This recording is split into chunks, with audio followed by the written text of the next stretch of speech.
किती बोलावं तरी कमीच आहे. या संविधानाच्या राज्यात किती बोला तेवढं कमीच आहे. चोर, उचक्के, टक्केदारी, खोकेदारी, नफेखोरी, भूमाफियांना मोठे करी, गोरगरीब जनता रस्त्यावरी,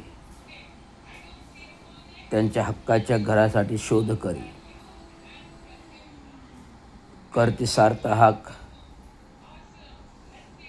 जनता नाही करत उठावाच. त्यामुळे माजले हे भूमाफिया चोर आज, हे माजले सत्ताधारी आज, हे माजले मंत्री आज. ते स्वतःच देव समजतात. ते स्वतःच देव समजतात. जनतेचा आम्ही आहोत मसीहा असे ते समजतात. परंतु आतून उंदीर आणि घुशीसारखं पोखरतात. हे जनतेला कुठे माहिती. जनता फक्त वरती चकाकी देणारी फॉईल बघते.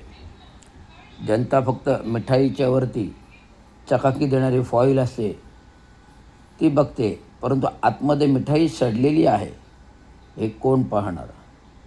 आज महाराष्ट्राच्या राज्यामध्ये एक IAS अधिकारी जो फूड अँड ड्रगमध्ये राहून अख्ख्या ड्रग माफियाला पुरून उरला, अख्ख्या भेसळयुक्तानं पुरून उरला.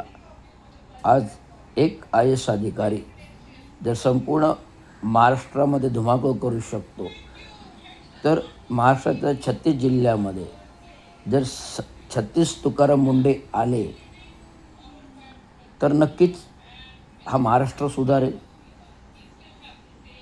आणि संपूर्ण देशाच्या केंद्रशासित प्रदेशाच्या अशा प्रकारे केंद्रामध्ये IAS अधिकारी जर काम करणारे असतील तर देश सुधारेल. म्हणून सांगतो, जोपर्यंत केंद्रात आणि राज्यात अशा प्रकारे IAS अधिकाऱ्यांची लॉबी येत नाही, तोपर्यंत अशा प्रकारचे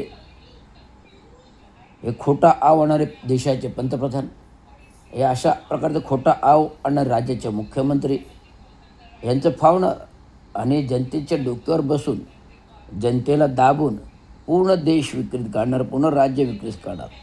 म्हणून तर आज FTM फाईल घडते, म्हणून तर आज कॅप्टन फाईल घडते. परंतु हे देश सत्ताधारी, हे राज्यातील सत्ताधारी चुका करूनही ताठमानेने जनतेसमोर जातात, परंतु पाय उतार होत नाही. मरते ती गरीब, मरते ती जनता, मरते ते लाचारी करणारे लोक, ज्यांना पायदळी तुडून त्यांच्या मृत्यूशय्येवरून जाऊन आपले पोळी भाजणारे हे राज्यातील नवे देशातील नेते, हे राज्यातील नेते हेच आहेत. हे जनतेने डोळे उघडून बघा आणि येणाऱ्या 2029च्या निवडणुकामध्ये खरं मतदान हे आपण आपले स्वतःला करा. जनतेतून निवडून जनतेतील प्रतिनिधी द्या. यांना आपले बाप मानू नका. हे आपले बाप नसून हे आपले नोकर आहेत, जे आपल्या पैशावर मोठे ओढून पोट फुगून वाढलेले आहेत. आता यांचे पोट फोडण्याची वेळ आली. एवढंच सांगतो. धन्यवाद. जय भीम, जय महाराष्ट्र, जय संविधान.